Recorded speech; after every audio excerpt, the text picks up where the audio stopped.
Question. Thanks, Lascan.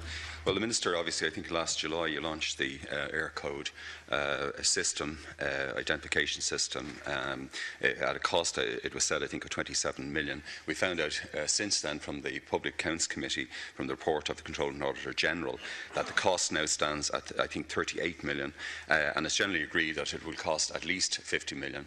But the real question is, of course, whether, in fact, the system is good or bad. I mean, are you possibly leaving a complete white elephant behind you in the department in a few months, something that will be unusable, because it does seem that our emergency services on post, everybody else, commercial suppliers, they're still using the basic addresses. So, thank you. Just like to know how many people are using it now, Minister? 73. The cost of the contract with Capita, who were awarded a 10-year licence to develop and maintain the postcode system, is €27 million, excluding VAT, and that's €33.2 million, including VAT.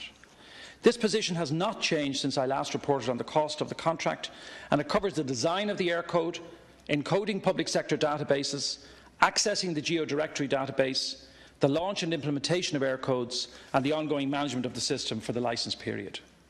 The total spend to date on the postcodes project amounts to €19.5 million, including VAT.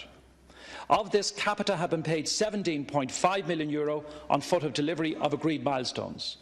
The bulk of this figure, €11.5 million, was spent on encoding public sector bodies' databases. Apart from payments to Capita, €2 million has been spent on specialist costs arising in the period from 2009 to date. My department commenced the procurement process for a national postcode system in 2011. An open and competitive procurement process was conducted in accordance with Department of Finance and EU procurement frameworks. My department received correspondence from the EU Commission in 2012 regarding certain aspects of the procurement process. In 2013, the Commission informed the department that the matter had been closed on the basis that it could not establish any breach of EU procurement law that would justify the opening of an infringement procedure. Subsequently, the Commission requested that certain measures be adopted by Ireland in relation to the clarity of language to be used in future procurements. My department responded to this request, having consulted with the Office of Government Procurement. In recent correspondence, the EU Commission has confirmed that there are no grounds to reopen an investigation into this matter, which they now regard as closed. Deputy Thomas Broughan. That the EU procurement unit, on at least 3 major issues, felt that the tendering process was highly irregular and faulty, and it's very unusual for the Controller and Auditor General to so severely criticise, I think, a public sector contract.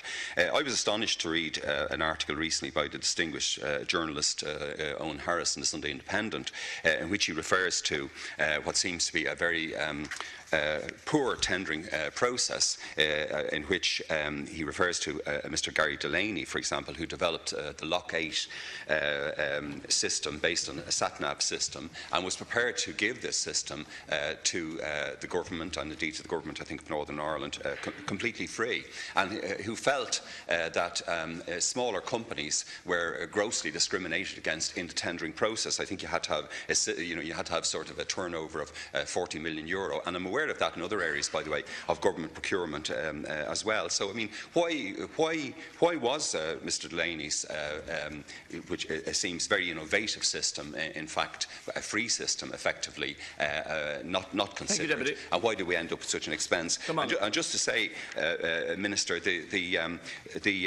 I said, the tendering has been severely criticised. I noted that there were a number of consulting contracts as well, which were given out by your department without any tendering process whatsoever. I think at least 2 of those. And just a final point, Minister. I mean, you said something recently, or there was a report recently, something like 87% of people know their actual Eircode, and I was just wondering if you know yours. Thank you. My one, you'll be interested in this. We're over time, Deputy. Now I have to call for this.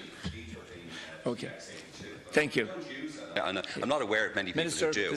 We're on too long here. D6WWN99, returning the favour to Deputy Broughan. Can I say, in relation, first of all, in respect of the procurement issue, The House will understand that I wasn't personally the Minister at the time, but I'm perfectly happy to report to the House on precisely what occurred. And I've already indicated in my earlier response what the position was in relation to a complaint which was made to the European Commission, which investigated that complaint. And on foot of that complaint, the Commission contacted the Department on certain aspects of the procurement process, and the issues were addressed in correspondence with the Commission. The complaint was not upheld. I repeat, the complaint was not upheld. And the Commission has confirmed that the file on the complaint received was closed in 2014.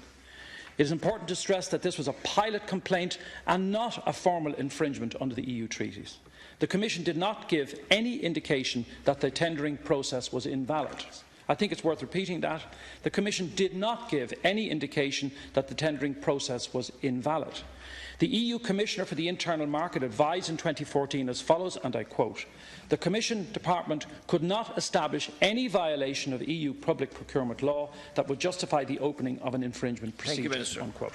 Deputy Just a very brief final one. And Minister, I mean, the actual operation of the system now since July, obviously it's an optional take-up and so on, but are you concerned that so few bodies, even commercial bodies, seem to be actually utilising it? And is it due to the actual nature of the system selected, the random nature? You mentioned your own Eircode there, and I've mentioned my own. But I mean, the striking thing is when you look in estates or even in rural areas throughout the townlands, the numbering in the system is random, and that seems to be one of the reasons, for example, why emergency bodies don't use them. So is it the case that perhaps we shouldn't have done this at all? We should have waited. We're in the email era. We should have waited maybe a little bit longer and utilised, some of the GPS. I mentioned there SatNav, Google Maps, and so on. Some of these systems, which would have been much simpler and which would have saved the country €50 million. Come here, Minister.